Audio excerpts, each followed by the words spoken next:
Meta-Rick! Welcome back to another episode of Meta-Rick, where we talk about emerging technologies from a go-to-market perspective, talking to leaders that are building in spatial computing, artificial intelligence, and Web3, talking to creative agencies, technologists, founders. Today's guest is an OG in the space. Adam Chernick is currently working at AWS on the spatial computing side of things, but he has a long history of working in the industry through architectural design and 3D design development. He's been a speaker talking on the implications of VR and AR for all sorts of larger tech conferences and at universities like MIT, Yale, Columbia. He has applications that have been nominated for awards, and he's even written about things that have been published in the New York Times and featured in museums. I could go on and on and on and on, but I'm really excited to learn more about your story and have you here with us today, Adam. As we kick things off, maybe you could talk to us a little bit about your current role with AWS and the type of projects that you're working on today. Awesome. Yeah. Thanks, Ricky. I really appreciate the invite to be here. Very excited to nerd out with you today. So my current role at Amazon Web Services, I am on a prototyping team. The title of my role is a senior spatial computing solutions architect. And so I work on a prototyping team, and we work with customers. We work backwards with them, trying to uncover what their pain points are or what potential new opportunities that they have, features, functionality, products. And then we help them build a prototype of what that might look like. And then we deliver that. We write code. We're software engineers, and we build these back-end infrastructures as well as the front-end applications, whether it's an XR headset app or a web application or a mobile application. And then we deliver that code back to our customers so that they can take that code and put it into production and scale it. So that's a little bit about how our team works and what my role is. Such an essential backbone of the industry, right? Like when we're talking about digital experiences and how we can make a more 3D immersive internet, all that data is living somewhere and it needs to be processed through the cloud. And so AWS being what I think the stat was like 80% of the internet or something like that is living on the AWS cloud. I'm curious, talk me through a little bit of the setup of the team and kind of what the day-to-day might look like in your role today. Yeah, the day-to-day and the setup of the team. So we work on this prototyping team. It's a larger organization,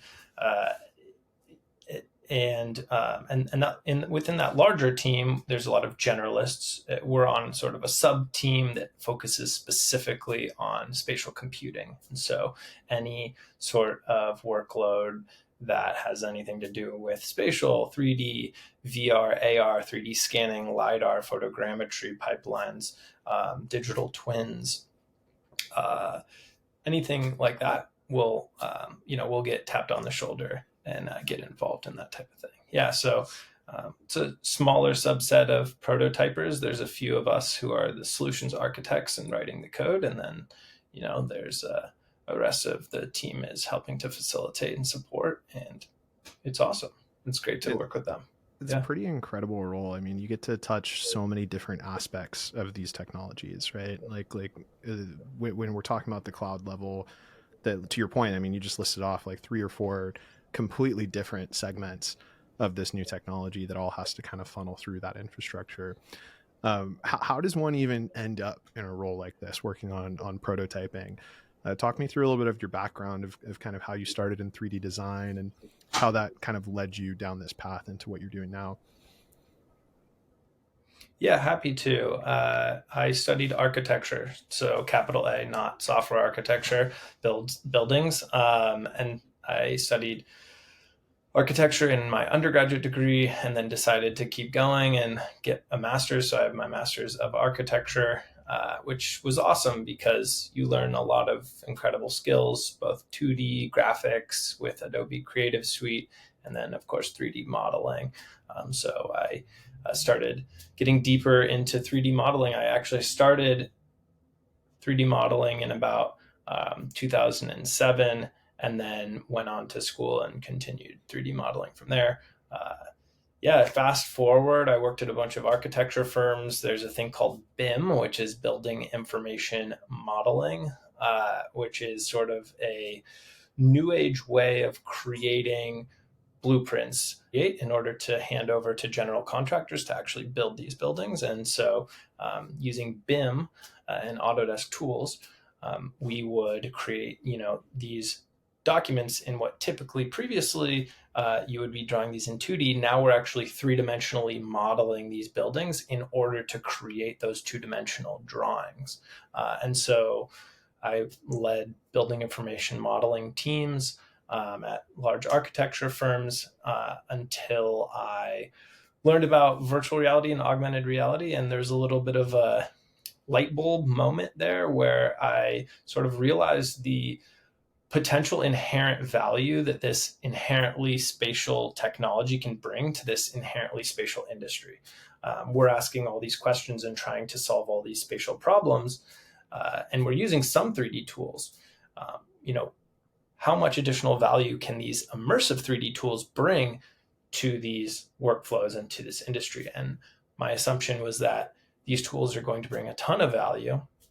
And I wanted to kind of double click there and start building tools to help facilitate that. So I jumped into software development and game engines, Unity and Unreal, and writing code, and realized I was terrible at it and just beat my head against a lot of walls to get better and better at it, a lot of nights and weekends. And then ended up my previous role before AWS, I was at Shop Architects, which is a New York-based architecture firm, and I was leading a team to build custom applications. So it was an applied research team. We were building a bunch of tools to leverage on real-world projects. Yeah, so that was my first role, or my previous role before coming to AWS now as a solutions architect. Something that gets me really excited, the more people I talk to that work in this industry, there's this pattern I'm picking up on where a lot of people have these like creative backgrounds where they started with something really creative. Even if they're on the tech building side of the industry writing code, almost everyone has like a film background or a graphic design background, or maybe they were a musician or something. Like, it's so common that there was like some creative foundation that kind of pulled. I don't know if it means anything, but that's just a really popular thing I've seen.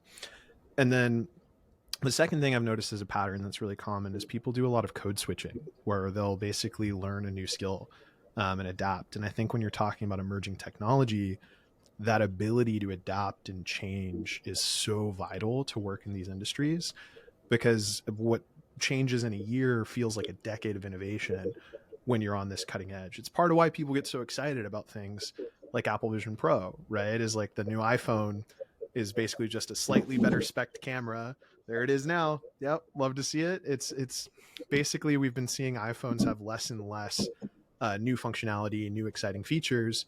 But with something like the Vision Pro, we can tell like next year's version is going to be drastically different than this one. And the Gen 3, Gen 4, Gen 5 will be almost unbelievable and difficult for us to predict what they could be. And there's something exciting about that.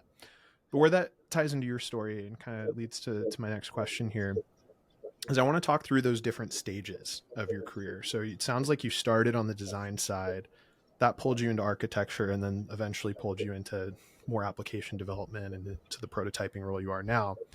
Let's talk about that beginning journey. What was your first experience designing in 3D? What kind of tools existed back then? Like what pulled you into 3D design work in the first place?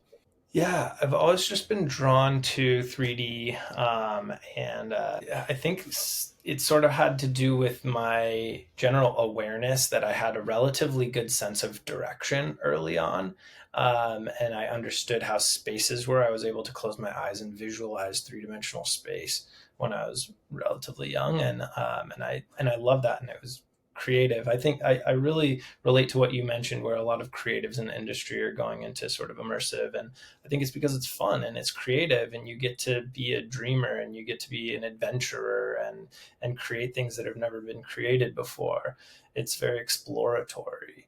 And I love that. Yeah. I kind of lost track of your question though. Yeah, yeah, The different totally. stages, the different stages. Yeah. Yeah, so like one Right. thing that comes to mind, because like you, like something that's so incredible about your story is like part of it is how long you've been around this particular development of technology. You've seen the stages. Not everyone has been through all of those hype cycles. I feel like we like slowly get more and more people jumping on with each new piece of hardware and each new advancement in software. I even saw with CES recently, there was someone who posted a nostalgic post of the 90s where there was this tool that had like a pen and a 3D like physical model where you would sketch out the 3D physical model to create the mesh in the computer. And that's how they made Toy Story and like all these Pixar movies with 3D modeling back then. This thing that seems archaic now, that's how much has changed in the last 30 years. And so I'm wondering, when you first started, like what is that experience? How much friction was there in going from I can picture 3D spaces to I can build 3D spaces? Yeah. Yeah. The tools have changed a lot over the time that I've seen, even from, when I first was three dimensionally modeling to architecture school to, I to sort of graduate school and then off to my professional life. The tools, of course, just drastically improved year over year. Um, my first virtual reality headset that I was building on, I got to try the Oculus DK1, but then I was building on the Oculus DK2, and and it was mind-blowingly good at the time, right? Every iteration feels mind-blowingly better than the last iteration, so it was awesome. The tools felt so good at the time. It felt like someone who, without a computer science background, who'd come watch a ton of tutorials, get in there, build, be creative, build some things that were, of value. So the tools were clearly accessible enough uh, to get in there. Um, but there was a lot of hoops that we needed to jump through. There was, a lot of the community wasn't as big. There weren't as many people to ask questions to. And so it's amazing just the progress that has been made in the industry, both hardware and software. What Really were what pretty were the re- incredible. what were the resources for learning? I love that you mentioned the sense of community and like not as many people to ask questions, because I'm a little later to the party, right? So like I think my first headset that I tried was the Oculus Rift, and that was still wired into a gaming PC. To get the best experience, you still need to have sensors around the room. Like there was too much friction for me to buy a headset. I thought it was incredible. I played Beat Saber and Super Hot and some of those things, and was like, well, I want one, but it too much friction for me. Quest 1 came out, and that's when I went all in and became the local VR guy and became all about this stuff, because the way I saw it, $400, I was like, this is less than a PS5, and I get to go explore other worlds. The ROI on it just made perfect sense to me. Um, but the community piece is where I was able to make this into a career for myself, right? So being able to talk to people like you, being able to meet people just by interacting on somewhere like LinkedIn or in a Discord forum or a Reddit thread somewhere, on Twitter in a Spaces room, like there's so many of these digital communities where I've been able to kind of meet more experienced people and ask them questions. Back in the day when you first started, was that like a course through a university? Was that like in person local communities? Did you have that digital forum still? Where were you meeting most of the other people in the industry back then? Yeah, I would go to a bunch of meetups in New York. I felt very lucky that the ecosystem here in Manhattan was thriving, and in Brooklyn as well was thriving. So many people interested in developing on those technologies. There's so many meetup groups and events that we could go to. So I just started networking and talking to as many people as I could, and surrounding myself with people that are more knowledgeable and smarter than me. And that's something that I continue to try to do to this day, is, surround myself with people that are better at what I want to be good at than I am. And yeah, so um, a lot of mechanisms, and online. I mean, the online community was the majority of my communication, of course. Just these forums, these threads of people trying, hitting the same problem that you're hitting, and huge, robust conversations, and the amount of willingness to help each other in these communities blew my mind. People from all over the world would spend time with you to help you solve your problems just because you're part of this community, and it's pretty amazing. It does. It feels really welcoming, right? Like I think it's easy to see other software as like competitors and kind of butt heads if you're fighting for the same customers. But I think when an industry is so young and like new, it's like we're all trying to make this pie bigger. Like we're all trying to build an ecosystem here, and it doesn't make sense for us to fight amongst ourselves when we can be helping each other grow. Like any anyone closing a big deal or bringing in more users and getting more people accessing this stuff is a net good thing for all of us, I think. um Absolutely, a rising tide raises all ships. 100%, yeah, exactly. Kind of moving into that next stage of your career, so you've gotten a little bit of exposure to VR through these headsets, and you started dabbling in these new skill sets. But what drew you to the architecture industry? Was it the 3D opportunities? Because I know that industry was a little earlier to adopt 3D design, or was there something about architecture in particular that kind of drew you in? I had taken some courses earlier on before college and done some research, and it seemed like a really good creative path. I loved art and I loved math, and it seemed to be the middle of art and math, and so that was how that decision was made, and it ended up working out. I no longer am in the architecture industry, but I loved that industry and I loved that path, and I loved what I learned through that path, and so. Um, Not really related to XR stuff, but do you ever find yourself like roaming around, like if you're in like a museum or something, like noticing like key architecture details and stuff like that? Constantly.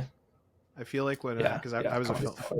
I was a film major, and I felt like it was like anytime I walk by, sometimes I'll like see the framing of like a dog next to a tree or something.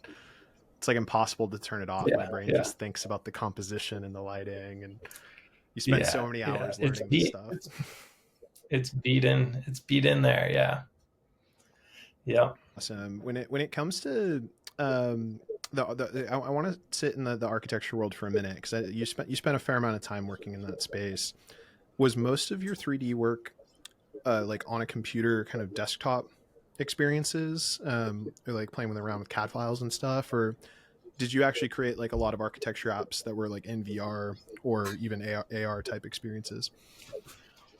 Um, in my last year of graduate school, I had started jumping into game engines and VR and AR, and so I did do a couple projects that was using VR and AR in school, but yeah, not really. Through the majority of my school, we primarily did three-dimensional modeling in the computer. We also built physical models, actually, though. There was a key piece of our education was going into the wood shop or the metal shop and building physical representations that you can hold and look at, which is really powerful. And I think that these immersive mediums, give you that same ability to hold that physical version of something that hasn't been built to one scale, right? Um, it's a fundamental part of the process. Most firms still do mock-ups, right? Before they'll build a chunk of their billion-dollar tower, they'll build a little chunk of it to make sure that things fit right and things look right, and that the materials or is what we want them to be, and the colors and the structure connections are good, and so these testing things before we do them at scale is important, and I think these tools lend themselves well to that. Yeah, definitely. With those to scale models, how many iterations of that do you think you have to go through? Is it? I'm guessing it's not like just like a one and done. Like you just build it once and you've got a perfect scale model for everything, right? Like if you make adjustments to the Yeah, design or make changes. Yeah, a lot of iterations. I mean, yeah, it depends on what the use case of that specific model, whether it's one and done, if maybe it's a very expensive model to build, or if it's a very quick study model, is what we call them. Then we would just iterate and do tens or hundreds of quick study models and iterate very quickly. Yeah. Are there any examples of use cases in that space that you felt like really worked well? That or like an example of where using something like VR makes like a really positive impact? Yeah, I mean, just the first one that will come to everybody's mind in architecture, right? Virtual reality inherently itself, being able to jump into an environment that hasn't been built yet to verify if you like the environment. You can tweak things and improve the environment. You can coordinate all of the different um, parts and pieces. You know, these architectural projects have so many hands, so many different teams, so many different companies working on them. It's not just the architect designs it and hands it to a general contractor and it gets built. The architect is working with the structural engineer and the mechanical engineer and the furniture and the lighting consultant and the exterior facade consultant and the go, continue from there. Some of these larger projects that I worked on would have 16 to 20 consultants on them. And so you're working collaboratively across all of these different companies. And so using these mediums to help that collaboration, right? A big thing is clashes, making sure that everything fits well. Everybody's communicating with each other. So there's sort of these process improvements I see, as well as just general design improvements um, of just being able to go in and validate your designs. So that collaboration piece hits home for me, right? Outside of this with Arthur, that's like my whole thing is focused on distributed teams and like virtual collaboration, getting people in a 3D space together. So that is an area I want to sit on for just a second. That's a lot of stakeholders involved in a process with contractors, different agencies, specialists. I mean, we're talking about building buildings, right? Like that's a big project. Like sometimes companies are spending 200 million plus dollars, sometimes billions of dollars to build a headquarters. So with those teams, do you find that most of those stakeholders are based locally where that building's being constructed, or is there a lot of kind of remote, hybrid, kind of flexible work happening with where those people come from? Tons of remote, a lot of remote, especially on the larger projects. I'd say if you get more local into smaller projects, maybe more of them would be local consultants. But on these very large projects, these teams are distributed all over the world, all And over the so with states. that, I imagine that's got to be really challenging because it's like when you talk about a building, that's a physical. We're literally talking about building a physical space, right? And so colors being the way they're supposed to be when you see them in person, lighting fixtures, lighting a room the way that they're supposed to, like all that stuff, like at some point it's going to be very tangible once it's constructed.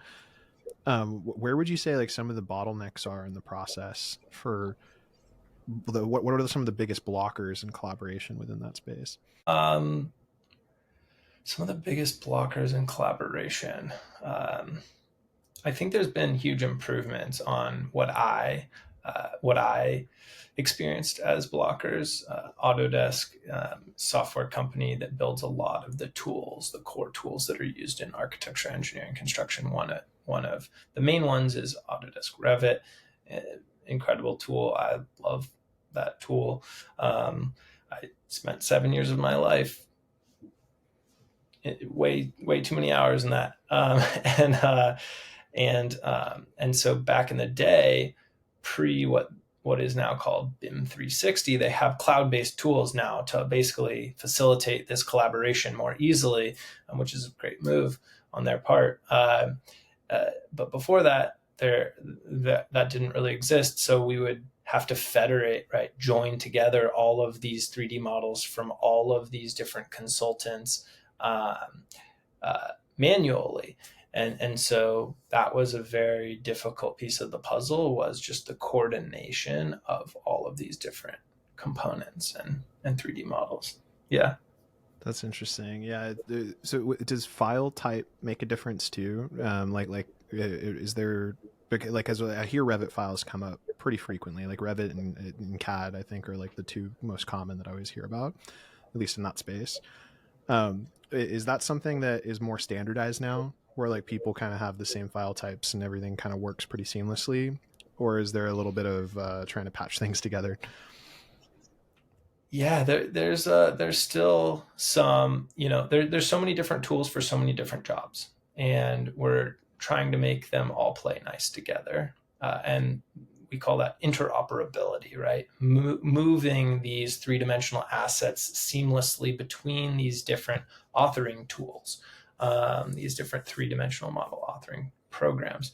And so this interoperability, this translation layer, is getting a lot better. And so, you have McNeil's rhinoceros, and you have all of these different tools, Dassault Systems tools as well. And now there's so many different companies using so many different tools for different pieces of these projects. We need to federate them all together.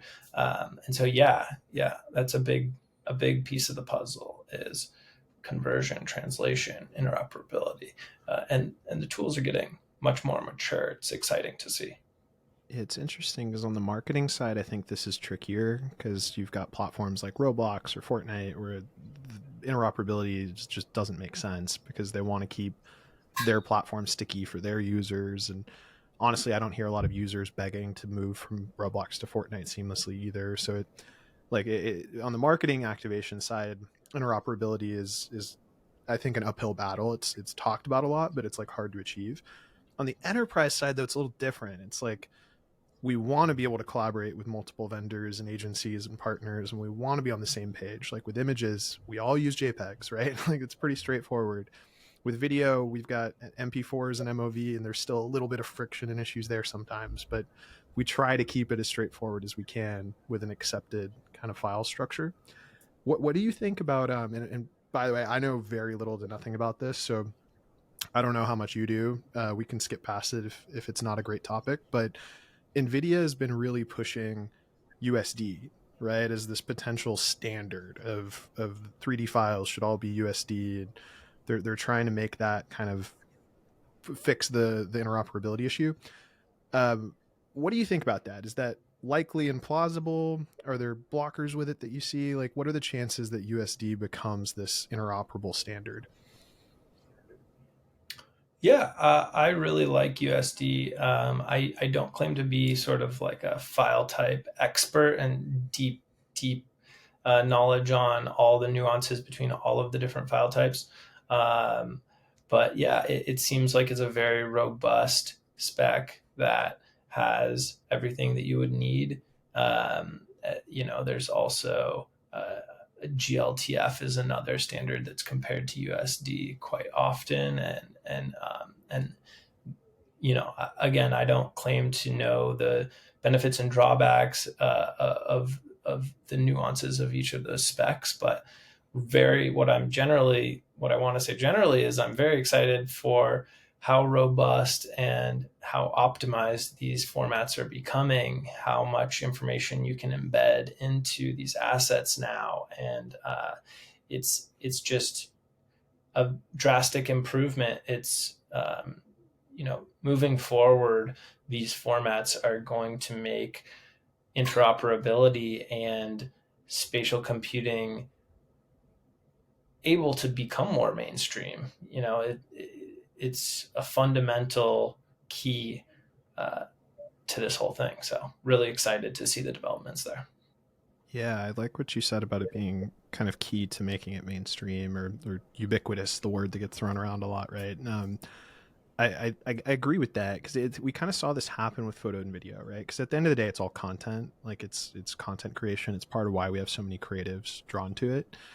And it wasn't that long ago that agencies used to have someone physically draw out mock-ups and then would bring sheets of paper that have basically slide decks on them to give their presentations.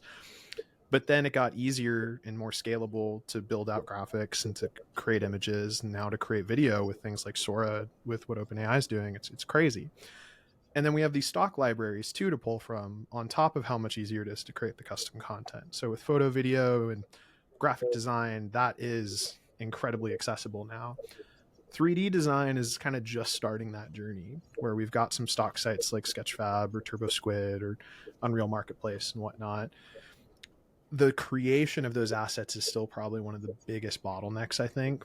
And then what you do once those assets are created, it still takes a game developer skill set, a 3D designer. It's like a really specialized set of experience. I kind of want to switch gears a little bit. So we've been talking a lot about your background, about architecture and stuff, but Apple just dropped AVP, and I know you've tried it. I still haven't. I've been lagging like crazy on getting to the Apple Store and doing my demo. You held it up earlier. I'm really excited to kind of hear your breakdown. Is high level, what was your first impression when you put it on? As you've been sitting with it, talk us through the pros and cons and your take on the new device. Yeah, it's amazing. You know, there were rumors that they were going to drop the product about 3 years ago, and then they held off. And so I've been waiting for an Apple headset for a long time, and I'm ecstatic to get to the opportunity to play with it and experience it. It's amazing. The resolution is incredible. The user experience is incredible.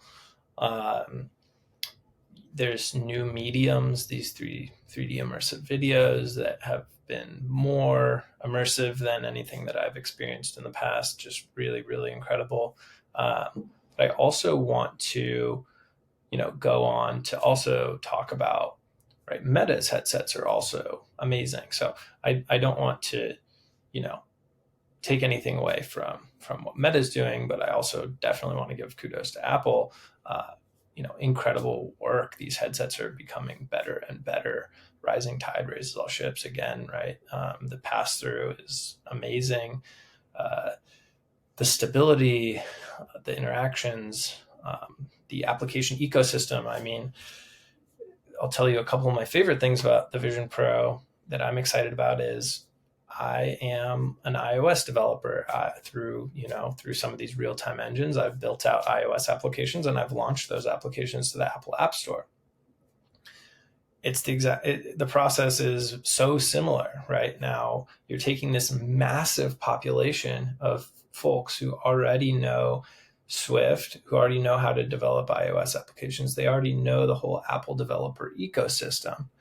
And now they can start building immersive applications and deploying and distributing the same way that they already know how, which is really, really powerful. And then another thing that's really exciting about the Apple headset here is how many people are now trying it for the first time, right?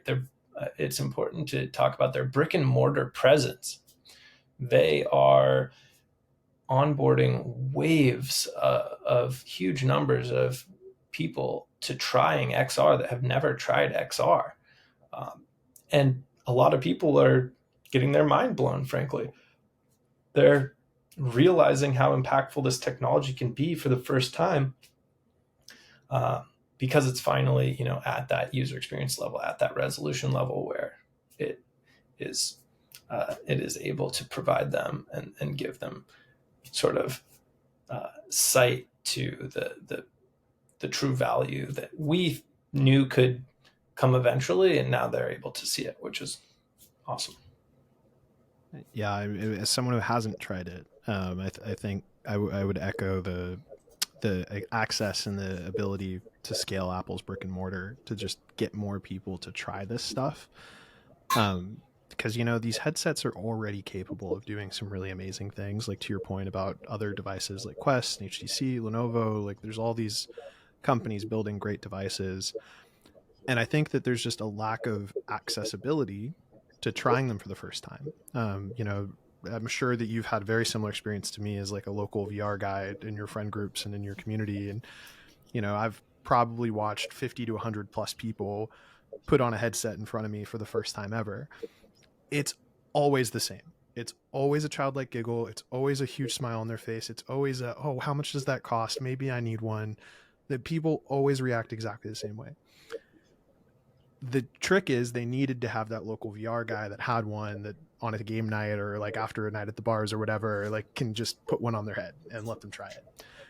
And I think Apple opens that door where they already have this global in-person brick and mortar business where people can go do these demos. And that's just a total game changer for accessibility of the product.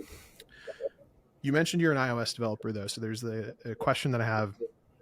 When iPhone first came out, like some of the top applications that just absolutely killed it were like this random app that was like a beer app that just like you held your phone to the side and it looked like beer was falling from your phone into your mouth, right? Like silly applications that provide very little real world value but are just kind of fun and playful. If you were to create like Angry Birds, multi-billion, or I don't know, billion, I'm not going to say numbers, huge company, big enough company to where their IP has led to them making a movie and physical toys and all these things. That was just an iOS app as a game on your iPhone. And now it's created this massive brand around that one game. If you were to create any app for Vision Pro right now, if you had like the time and effort and resources and you wanted to make some app that you think could go viral or be really fun, what are some ideas that you've been thinking about? Because I know if just based on your reaction, that the fact that one of the first things you said is I'm an iOS developer, I'm like, you've been thinking about something. Yeah, I'm not sure what I would build for for the Vision Pro. I'll tell you what I'm excited about, and maybe it would be something in line with that. Is uh, right, just dropping these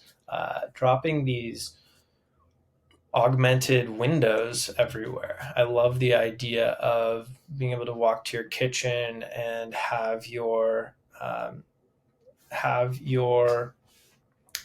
recipe right above your cooking station and have your hands free, right? So you can cook and read your recipe and have your timer above there. And your timer could be over your pot and a separate timer over your oven and a separate timer over your, something else.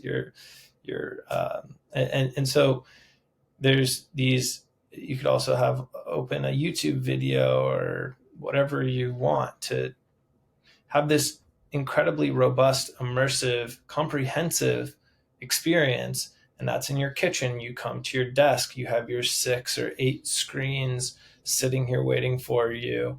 You're able to interact with them through your keyboard and your mouse throughout all of them. You go to your living room, and there's different experiences and different environments that you're able to set up.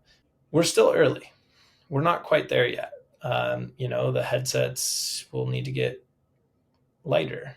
The processing will need to get better. The tooling around it needs to become more mature, but it's becoming more mature quickly, which is very, very exciting. So I guess all that's to say, I'm not sure exactly what I would build, but I think I would probably focus on something that people could use in their day-to-day life, rather than a fun one-off. Fun one-offs, I think, could definitely have more higher potential to go viral, which is awesome.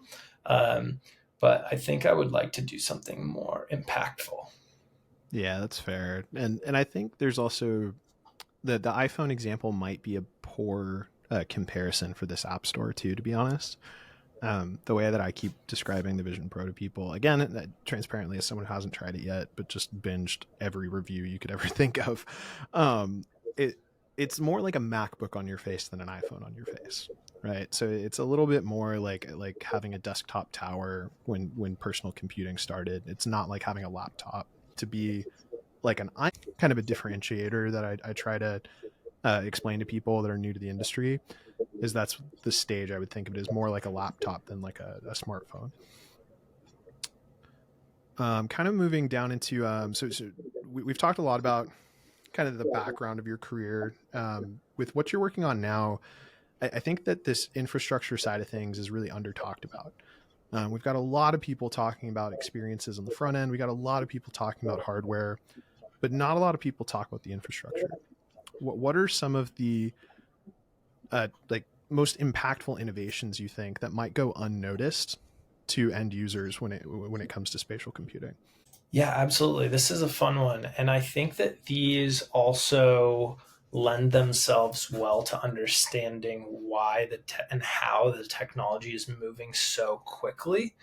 Um, and and you know, a lot of it is obviously on these incredible devices is lower level development. But when the content and the applications that are living on top of these applications, or on top of these headsets, on top of the hardware, it's becoming faster and faster to build applications which are robust, which are cost effective, secure, reliable, durable, performant. Right? They have to be all of these things, and it was, and it still is to a certain extent, but it was very difficult to build applications that hit all of those bars. And now it's not as difficult at all. It's a lot easier. And the way that it's a lot easier is because of the idea of serverless architectures. And so that's one thing that I think is really exciting, is the idea of serverless. So you should check that out. In the past, when you were building these applications and you wanted to build a database and you wanted to build a backend and an API and have your whole infrastructure, you had to spin up your own servers and host everything yourself. And now you don't. So there's this idea where you need a database, you can connect into a database, and you need storage to hold your 3D models and assets, you can connect into that. You need an API, you can create an API. And you can do this all without needing to spin up your own servers and host and manage those, because that can get very, very complex. And so now you're able to iterate very, very quickly using serverless. And that is very, very exciting. And not too many people outside know that. And then I have one more, which is aligned with serverless, is this idea of, and I didn't know too much about this at all previously, is the idea of infrastructure as code. And so previously, if you were spinning up infrastructure, even in AWS, a while ago, you would need to spin up all of these resources through, either the command line or through the AWS console in the browser, and you'd be spinning up all these resources. And it's just a lot to manage. There's, especially once your applications become complex, you have all of these different resources that can get huge and messy.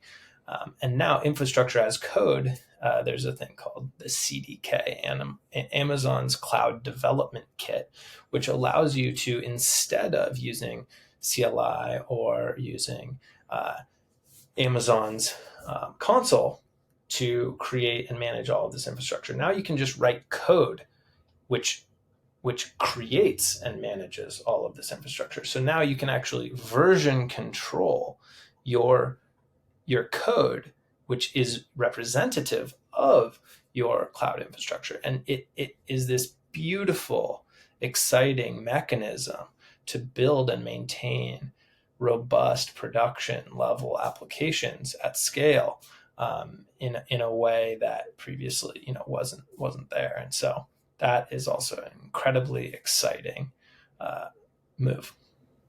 So it seems like, and forgive me because I'm not the most technical, but it seems like the first one that you talked about with serverless is creating accessibility and like opening doors where it's easier to build applications. And then the second one that you talked about was the acronym CDK. Is that right? Yeah, CDK. Yeah. So with CDK, that's essentially allowing you to scale productivity. So the first one, serverless, creates accessibility, and then CDK allows you to take what what would have required a large team of people to do can now be done with code, and be able to create a lot of leverage for a smaller team of developers. Yeah, absolutely. Yeah. One makes it easy for all of the services and applications to talk to the services. And the other one is it makes it easy to spin up and manage those services. And so that's kind of that differentiation. And it's just, yeah, I mean, it means that we can build applications for immersive mediums and any type of application generally, but also for immersive mediums faster, more securely, more robustly, and maintain them ongoing, easier, and more reliably. And so it's just across the board, general infrastructure development is uh, What becoming what's better, an example? faster, easier. What's an example of a use case for let's stick to like the XR world, so some sort of 3D immersion type use case that with that level of scalability that we can do now. What's an example of a use case that we could do now that might not have been so doable like 5 years ago or 10 years ago? Hmm. I mean, you can just build more with less. That's what it comes down to. So you could probably, maybe 5 years ago, you could, maybe there are a few things now that you could build now that you just couldn't have built back then. But the majority of the things that you would build on serverless, the majority of them you probably could have built 5 years ago, and you probably could have built them into the robust level that I'm talking about, but it would have taken so much longer and you would have needed a much larger team to make it happen. Now you can be very nimble, you can be very cost effective and build these things very, very quickly and efficiently with a smaller Yeah, team. and thinking about, and again, this is kind of drawing from my experience a little bit, but like one of the things I think about scalability for virtual reality, for example, is how many users can be in the same environment at the same time. That's like a huge scalability thing. Or the heavier a room is, like if you add a lot of big video files and big 3D files with animations, man, the bigger that room gets, the harder it is to maintain, especially with large sets of users in them. So is that kind of one of those things you would imagine where it's like we probably could have created something that had, you know, 500 users in a VR space at the same time, but the cost is just so high that it wasn't worth doing, versus now the ability to stretch those boundaries is a lot more accessible. It's something that we actually can start to explore more easily. Definitely. And it all comes down to performance, right? And compression. And so there's a lot of some people that are a lot smarter than me working on, new compression algorithms to new streaming capabilities. One thing I wanted to mention is streaming of data is becoming more and more um, present and common. And so, how do we stream more data faster? And yeah, there's a lot of folks working on those problems right now. What Yeah, and it web sockets is this underlying layer that you can go read about. But basically, if a lot of these multi-user applications, these networked applications where it's me and you in virtual reality and you're moving something and I'm seeing that thing move, that's typically in many cases using WebSockets under the hood. And so, just improvements on these underlying mechanisms and protocols, uh, they're just going to get better and better. one of the things that comes to mind is because now we're kind of getting almost into a like bordering on the line of speculative stuff of like what could come next, with if we keep on the track that we are now, with improving the infrastructure. And you talked about streaming.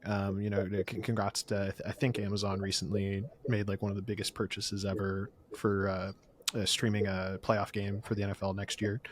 And I think that's one of the first times a streaming platform will be streaming a playoff game for the NFL. It's usually kind of traditional media platforms. So it's exciting. We're starting to see sports, especially after the writer's strike and everything that's been going on. We're about to have a big drought of content for the next couple of years. Sports is becoming a higher and higher priority. It's something that will keep going, and so the cost of streaming for sports is going up. Apple offered a couple $1 billion for F1, right, to try and get exclusive rights to that. And some of the most exciting proof of concepts that I'm seeing for Vision Pro and for these mixed reality use cases is how we watch live sports. I think at the Apple Vision Pro launch day, they had like an ESPN example of a basketball court floating in front of the screen where we could see the players in front of us. We see a lot of examples of golf. We saw that F1 example that I don't know if you've been seeing these too, but they're going viral like crazy as just concepts. But that's what they are right now. They're all concepts. We haven't really nailed that tabletop live stream digital twin of the F1 race as it's happening.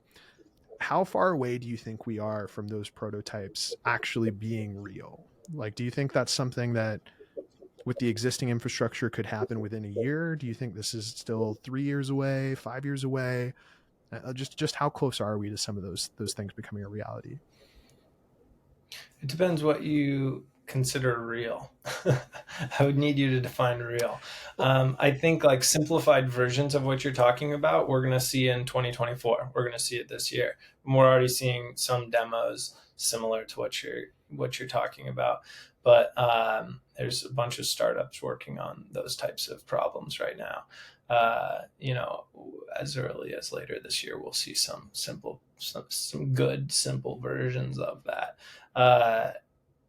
So we're close, in my opinion, to some simple versions of that. Maybe you're speaking to more, more in depth, more robust experiences well, and I that could imagine come they'll get later. better and better, but like even something as simple as just like basic avatars, even if they're not lifelike quality, of like basketball players running around a court, like even if they're all grayed out and just two colors for one for each team, and we can just see the movements happening close up on our coffee table, like that alone to me, if we could live stream at the same time as games consistently to large global audiences, that's a massive step in the right direction. Because just look at how fast we've improved the quality of like 2K graphics in video games over the last 10 years, right? So if we can get that base level of just being able to stream the data, that alone I think is an amazing accomplishment if that becomes I more than just a yeah, POC video. yeah, and I think I think we are relatively close. Yeah, it's exciting. It's so exciting. Throwing Yeah. out kind of like a side question that, especially with your role working on infrastructure side of things, I'm curious to hear your take. Like Web3 and blockchain stuff in general, I feel like was really closely tied in and attached to metaverse for a while. We had things like Decentraland popping up and Sandbox and all of that during the big NFT hype cycles. Now we're seeing Ethereum go back over 3K again, and like we're starting to hear a little bit of those hype cycles coming back. How important is the blockchain when it comes to these XR experiences? Is hosting data on chain a really vital part of the process? Is it something that you guys are exploring at all, or is it kind of more of a secondary thought at this point? It's nothing that I've been part of exploring here at Amazon. I was exploring some similar blockchain based things at Shop Architects, and generally my thought is that I think that there is a role for blockchain technology eventually within spatial computing and technology generally. I do think that blockchain. Is a valuable technology itself. The underlying nature of the technology, what it enables, is very valuable. And you can see that by, all of the largest, many of the largest banking institutions investing in um, and researching and diving in. I think that it remains to be seen, right? I think that digital asset ownership is going to be and already is mainstream, right? In video games, people owning their skins, their you know virtual products that they can purchase. There's digital asset ownership is only going to increase in commonality, in my opinion. And so, if blockchain might be a good technology underlying to help facilitate that. Yeah, so I do think that there's potential there.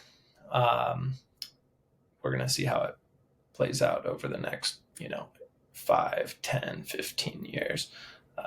Yeah. Yeah, it doesn't seem like it's going to be moving super fast. I kind of feel similarly, to be honest. It's like I feel like the idea of digital ownership is where I'm really excited. And so I dabbled in the NFT world for a while, mostly to learn, like hopping in a bunch of Discord communities, and I bought a few NFTs, and like I tried to be really active in it for a while because I just really wanted to understand it. And the biggest thing that drew me in was that idea of digital ownership. I think what ended up causing me to shift out of it a little bit was that the actual like logistical pragmatic process for how the data on the chain ties to that digital ownership and how to make that a ubiquitous process that adds value to end users, that's still a little tricky. And I don't know if that's been fully proven yet. I think that's a concept that I'm excited to see other people continue to experiment, but I think we're in a similar headspace here of like interesting, but not the core focus of what either of us are doing. Yeah, yeah. There's a lot of interesting projects being built on cyber, Mona, right? You mentioned Decentraland. There's lots of different blockchain based virtual world projects that are super interesting. Another one that I wanted to mention, which I think is really cool, is a company called Ready Player Me, Oh, they're and awesome, they're man. doing this right.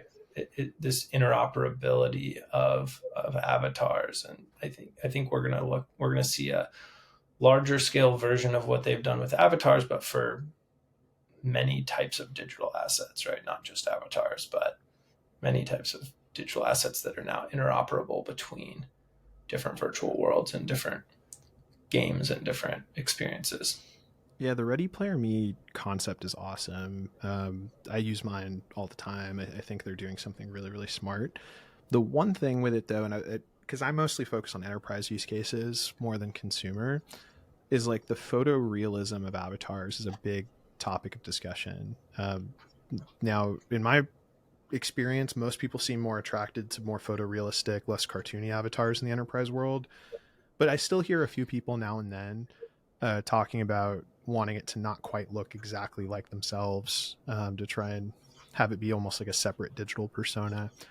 I wonder if you have a perspective on that, like if having more cartoony versus more lifelike, like how flexible that freedom of expression should be. Like, what do you think about this future of how avatars and digital identity keeps evolving?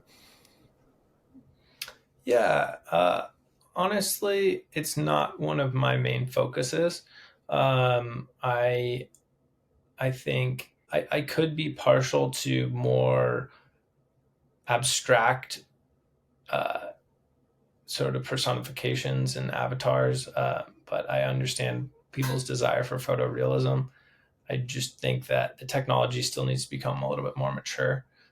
So I don't have any strong opinions really on avatars. Have you played with the Apple Vision Pro persona? Did you make your persona yet? I haven't actually made my persona Oh, yet. No. you got to let me know Yeah.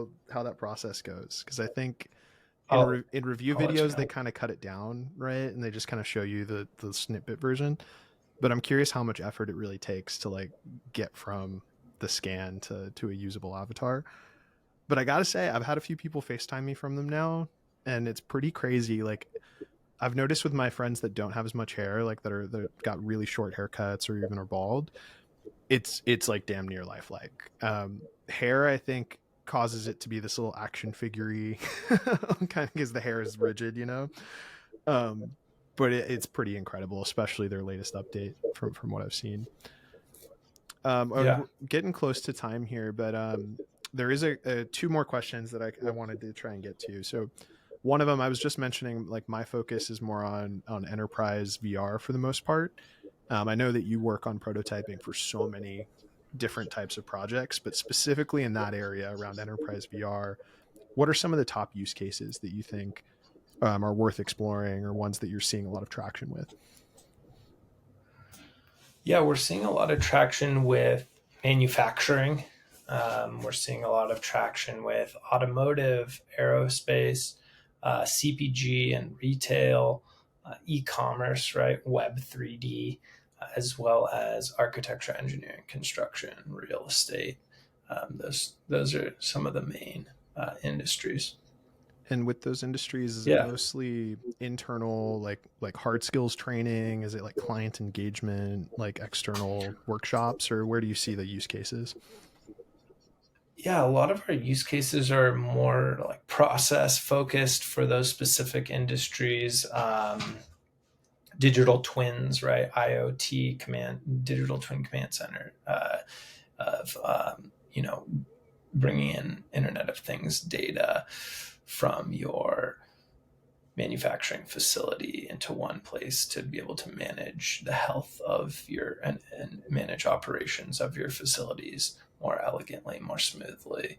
CPG, e-commerce, a lot of those tools are giving your customers new interactive, intuitive, fun, immersive ways to explore their products and engage with their brand. That's a really important one. Um, yeah, automotive, aerospace, we're seeing, lots of asset capture, reality capture uh, projects where, uh, right, the real world, in a lot of use cases, people need to digitize the real world. We need to create three-dimensional assets of the real world so that we can analyze the real world. And so a lot of photogrammetry, LiDAR capture pipelines, things like that. Yeah, lots of really exciting different use cases. Yeah, A this lot seems of like generative AI mixed with spatial as well, of course. I'm sure. Yeah, there's got to be that idea of like parallel digital twinning of real spaces. I think is really interesting, especially when it comes to like supply chains. Like when you're trying to manage manufacturing and like not having to create physical objects over and over again. Like it's great for sustainability. It's great for efficiency, cost cutting. Like the digital twinning and logistics and operations side of things is a huge area. It's not really an area I work in, so I don't know a lot about it. But there's a lot of great experts on it. I know my buddy Nate Essen over at Aquint Studios talks about this stuff a lot at events and whatnot. Last question I got for you.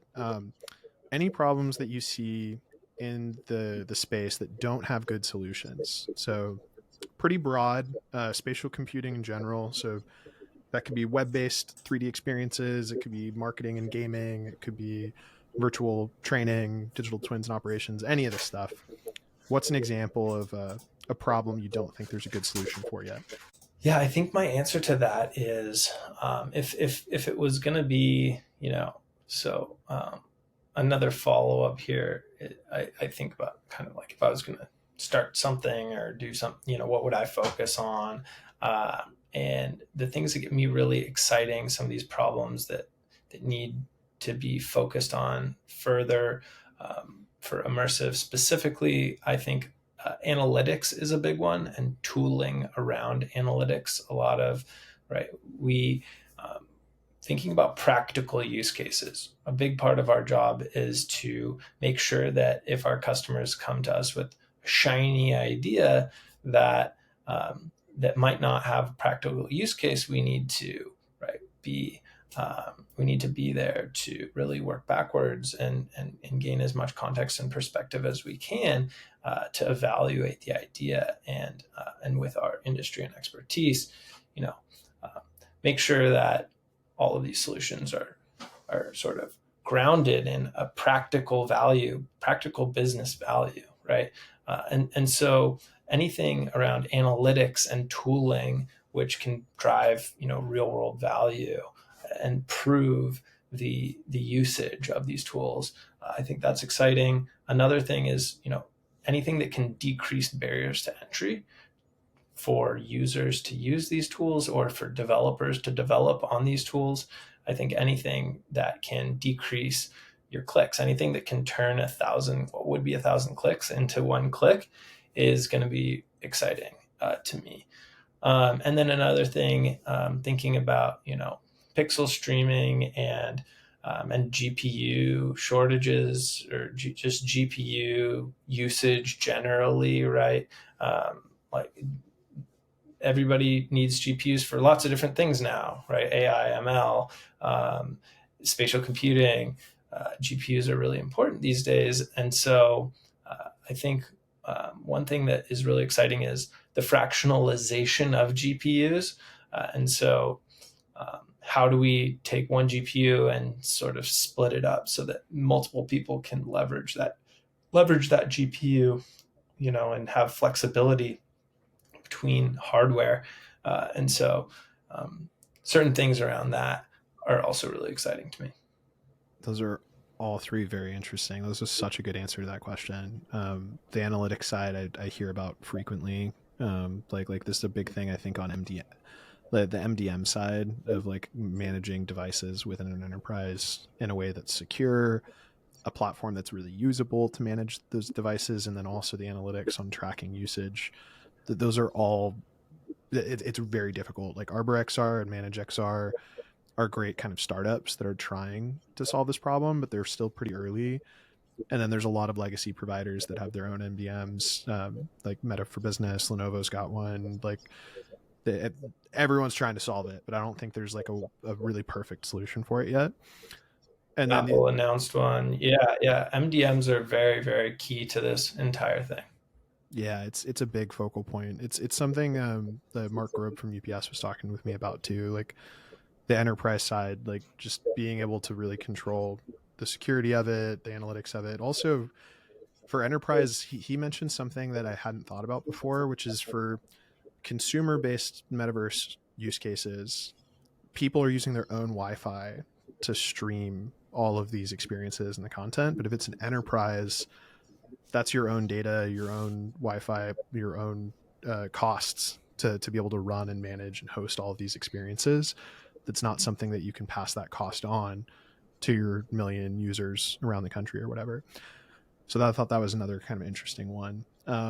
But this has been great, Adam. This is awesome. I think that last topic around those three problems, we could have a whole workshop just dedicated to brainstorming ideas and how to kind of solve for those. But this has been a lot of fun. I think before we wrap up, I'd just like to give you an opportunity. Where can people find you, follow you? Is there any projects you want to plug or anything you're working on you want to share? Yeah, no, thank you again for having me. This was a lot of fun. You can find me on LinkedIn. That's my media of choice. That's where I spout random thoughts and share projects that we're working on and things. So definitely follow me or connect with me on LinkedIn. Feel free to reach out if you have any questions about any of these topics. I love to chat with other people who are excited about technology, and so feel free to reach out. Again, thanks so much for having me and looking forward to talking again soon. Definitely. Thanks so much, Adam. And that's the pod.